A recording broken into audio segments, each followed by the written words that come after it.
യേശു തമ്പുരാന് 12 വയസ്സായപ്പോൾ മതിയൻ പ്രകാരം അവർ പെരുന്നാളിന് പോയി. പെരുന്നാൾ കഴിഞ്ഞ് അവർ മടങ്ങിപ്പോയപ്പോൾ ബാലനായ യേശു യെരൂശലേമിൽ താമസിക്കുകയായിരുന്നു.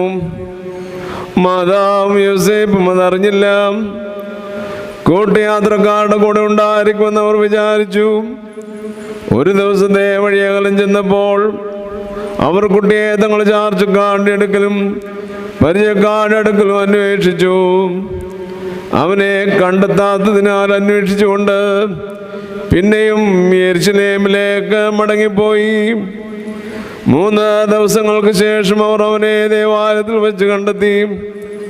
അവൻ ഉപദേഷ്ടാക്കളുടെ നടുവിലിരുന്ന് അവർ നിന്ന് കേൾക്കുകയും അവരോട് ചോദിക്കുകയും ചെയ്യുകയായിരുന്നു. ശ്രദ്ധിച്ചു കൊണ്ടിരുന്നവരെല്ലാവരും അവൻ്റെ ജ്ഞാനത്തെയും വചനങ്ങളെയും കുറിച്ച് വിസ്മയിച്ചു. മാതാപിതാക്കന്മാർ അവൻ